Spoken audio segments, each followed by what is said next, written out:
কোরবানির বিশাল এক মাকসাদ হলো জজবে ইখলাস, জজবে ইতাআত, মানে ইবাদতের এক স্পৃহা বান্দার মধ্যে তৈরি হওয়া এবং ইখলাস তৈরি হওয়া। এটাই কোরবানির শিক্ষা, যে একমাত্র আল্লাহ পাকের সন্তুষ্টির জন্য কোন কাজ করা, এটা হলো কোরবানির অনেক বড় একটা শিক্ষা, যেটাকে জজবে ইখলাস বলা হয়। অথবা অন্যভাবে বলে জজবে ইতাআত, আল্লাহ পাকের হুকুমকে সব কিছুর উপর প্রাধান্য দেওয়া, সব কিছুর উপর প্রাধান্য দেওয়া।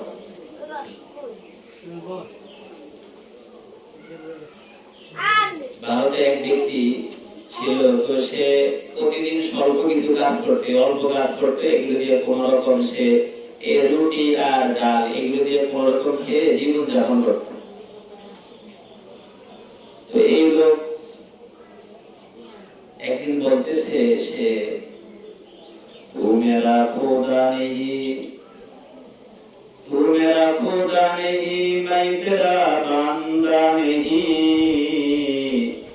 मैं तेरी बात मानता नहीं। তাই কথার অর্থ হলো এটা, যে আমি তোমার খোদা না, আমি তোমার বান্দা না, আমি তোমার কথা শুনব না। কথাটা তো অনেক মারাত্মক ধরনের ভয়ঙ্কর এক কথা। এলাকার মানুষ শুনে ওই জমানা যে বাদশা ছিল ওনার কাছে বলছে, তো বাদশা তো বলে এখন মোটা হয়ে গেছে, তো তুমি মেরা খোদা নেই, তুমি আমার খোদা না, আমি তোমার বান্দা না, আমি তোমার কথা মানব না। তো মোটা হয়ে গেছে লোকটা। যাই হোক, অনেক কিছু করার পরে ফাঁসির রায় হলো, তাকে ফাঁসি দিবে। তো এখন আগের যখন বাদশাহের কাছে উজিররা থাকতো, যে উজির এরা অনেক বিচক্ষণ হয়, বাদশাদেরকে বিভিন্ন পরামর্শ দেয়। যেমন প্রধানমন্ত্রীর উপদেষ্টা যারা থাকে, এরাই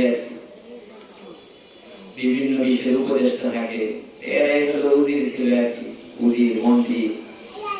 তো বললো যে বাদশাহ, আপনি তো ওনাকে ফাঁসি দিবেন, বাকি আমি একটু, আমাকে সময় দিন, আমি ওনার সাথে একটু কথা বলবো। তো ঠিক আছে। তো কথা বলতে গিয়ে একজন বলল, ভাই আপনি এই যে কথা বলেন যে আমি তোমার বান্দা না, আমি তোমার কথা শুনবো না, যে এই তুমি যারা, আপনি কি বুঝেন?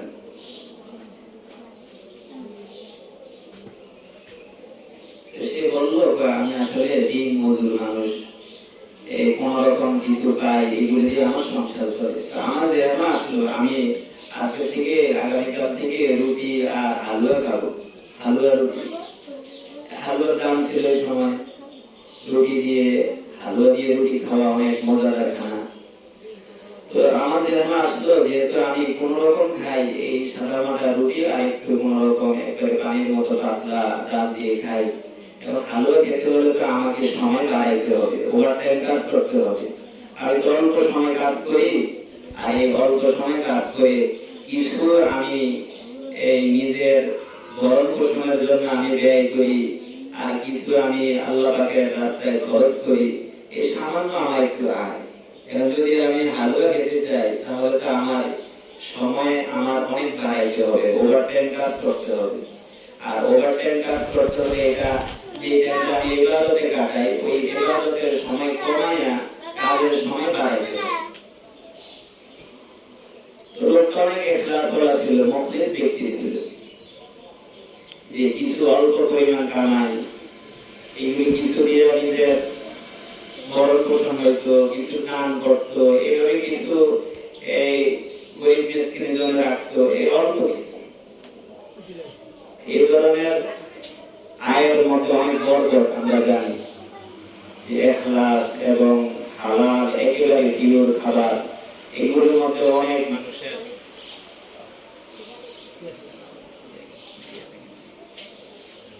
এইগুলোর মধ্যে অনেক পাওয়ার থাকে।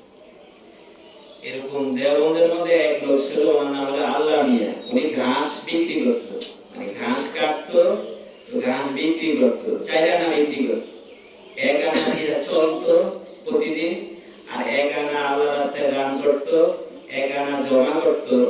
এরকম আত্মীয় স্বজন আরেক আনা সে জমা রাখতো, মানে 1 আনা নিজে প্রতিদিন খরচ করতো, আর সে আরেক আনা সে দান করত গরিব মিসকিনদেরকে, আর নিজের ভবিষ্যৎ কোনো প্রয়োজনে আসবে কিনা এর জন্য সে এক আনা জমা করত, আর আরেক আনা সে পুরো বছর জমা করে একদিনের জন্য কাসেম নানতুবি আর রশিদ আহমদ গাঙ্গুহি দুই বুজুর্গকে দাওয়াত করে খানা খাওয়ায়। যেহেতু অল্প আয়, এটা জমা করতে এক বছর লাগতো। যাই তো কাসেম নানতুবি রশিদ আহমদ গাঙ্গুহি রহমতুল্লাহ আলাইহি ওনারাও এই ব্যক্তির ঘরের খানা খাওয়ার জন্য ওনারা অনেক উদ্গ্রীব থাকতেন যে আল্লাহ মিয়া কবে দাওয়াত করবে আমাদের। তো এই কথাটা সাধারণ কিছু লোক জানতে পারছে যে আল্লাহ মিয়া তো বুজুর্গ, উনি তো সাদামাটা মানুষ। কাসেম নানতুবি রশিদ আহমদ গাঙ্গুহি ওনারা তো অনেক বড় ব্যক্তি, বড় বড় জায়গায় ওনারা যান, বড় বড় এই পরিবেশে ওনারা যান, সেখানে খানা খান। ওনারা তো একজন দিন মজুর মানুষ, কোন রকম চলে, ওনার ঘরে দাওয়াত খাওয়ার জন্য তো আগ্রহী থাকেন কেন পুরো বছর? এই কথাটা কিছু লোকদের মাঝে একটু আলোচনা হয়েছে। এই কথাটা ওনাদের কানে গেছে। তো কানে যাওয়ার পরে ওনারা বলতেছেন, কিছু লোকদেরকে ডাইকে বলতেছেন, আসলে বিষয়টা হলো যে আমরা যে ওনার বাড়িতে যাওয়ার জন্য আগ্রহী থাকি এটার কারণ হলো এই আল্লাহ মিয়ার খানা এত হালাল যে আমরা যেদিন ওনার ঘরে খানা খাই এই খানার বরকতে ওই দিন থেকে 40 দিন পর্যন্ত আমাদের তাকবীর উলা ছুটে হালাল খানা বরকত। এজন্য এই যে আমাদের মুরব্বীরা বয়ানে বলেন যে হালাল খানা অল্প হোক, হালাল খানা এত আসে যে ওনার ঘরে আমরা এক বেলা খানা খাইলে ওই দিন থেকে নিয়ে 40 দিন পর্যন্ত আমাদের তাকবীর উলা মিস হয়। তাকবীর উলা একটা সার্টিফিকেট মিলে মুনাফিকি লিস্ট থেকে নাম কাটে, 40 দিন তাকবীর উলা ইহতিমাম করলে আর কেউ জাহান্নাম থেকে মুক্তির পরোয়ানা জারি হয়। আল্লামা ইয়াকুব নানতুবি রহমাতুল্লাহ আলাইহি এবং হাজী শাহ রহমাতুল্লাহ আলাইহি, হাজী আবেদ হোসেন শাহ রহমাতুল্লাহ আলাইহি 6 বুজুর্গের এক বুজুর্গ যিনারা মিলে দারুল দেওবন্দ মাদ্রাসা প্রতিষ্ঠা করেন। হাজী আবেদ হোসেন শাহ রহমাতুল্লাহ একদিন খুব কান্নাকাটি করতেছেন, মনে হয় ওনার পরিবারের সদস্য 5-6 জন মারা গেছে এমন মনে হয়। তো ওনাকে জিজ্ঞাসা করলো, হুজুর কি হয়েছে এত বেশি কান্নাকাটি? তো বলতেছেন যে আজকে 27 বছর পর আমার তাকবীর উলা মিস হয়েছে। এগুলো তো আজীব আমল, আমাদের তো বলতে শরম লাগে যেহেতু নিজেদের ভিতরে আমল নাই। এরপরে বললে হয়তো শরম আমল করার সুযোগ হয়। অনেক সময় নিজে আমল করি না, অন্যদের ঘটনা বললে আমল করার স্পৃহা জাগে। তাজা গাহি দাশতান গিরদা গায়ে সিনারা, তাজা গাহি দাশতান গিরদা গায়ে সিনারা, গাহে গাহে বাজ খানি কিসায়ে ফারিনারা, গাহে গাহে বাজ খানি কিসায়ে ফারিনারা। তো ওই লোকটাকে উজির জিজ্ঞাসা করলো যে আপনি যে বলেন যে তুই আমার খোদা না, আমি তোর কথা মানবো না, আমি তোর বান্দা না, তুমি দিয়ে কাকে বুঝাও? সে বললো আসলে আমার নফসকে আমি বুঝাই। আমার নফস বলতেছে যে আজকে থেকে হালুয়া রুটি খাবে। তো আমি ভাবলাম হালুয়া রুটি খেতে হলে ওভারটাইম করতে হবে, সেটা হলো কাজের সময় বাড়াইতে হবে, আর যেটা বাড়াবো ওটা ইবাদতের টাইম থেকে নিতে হবে। তো আমি ভাবলাম আজকে বলবো নফস হালুয়া রুটি, কালকে বলবো যে গোশত, এরপরের দিন বলবে বিরিয়ানি। এভাবে নফসের চাহিদা যদি আমি পূরণ করতে যাই তাহলে রেজাল্ট কি দাঁড়াবে? যে পুরা টাইম যেটা আমি পাই ঘুম ছাড়া পুরাটাই আমার কাজের মধ্যে ব্যয় করতে হবে, ইবাদত বন্দেগীর কিছুই হবে না। এই জন্য আমি দেখতেছি নফসটা আমাকে ভুল পথের দিকে নিয়ে যাচ্ছে। এই জন্য আমি আমার নফসকে সম্বোধন করে বলি, তু মেরা খোদা নেহি मैं तेरा बांदा नहीं, मैं तेरी बात मानता नहीं। আমি আমার নফসকে বলি যে আমি তোর বান্দা না, তুই আমার খোদা না, আমি তোর বান্দা না, আমি তোর কথা মানব না। মানে আল্লাহ পাকের হুকুমকে এখানে অগ্রাধিকার দেওয়া, এটাই বোঝানোর উদ্দেশ্য। সর্বমতে আল্লাহ পাকের হুকুম এটাই মুকাদ্দম, এটাই সবার আগে, এটাই সবার আগে, এটাই কোরআনের শিক্ষা। ইব্রাহিম আলাইহিস সালাম সবকিছু বিসর্জন দিয়েছেন, আল্লাহ পাকের হুকুম ছিল ছেলেকে জবাই করা, উনি প্রস্তুত হয়ে গেছে। জজবে ইতাআত, আনুগত্যের এক স্পৃহা আল্লাহ পাকের হুকুমের, এটাই আল্লাহ পাকের হুকুমকে তরজিহ দেওয়া।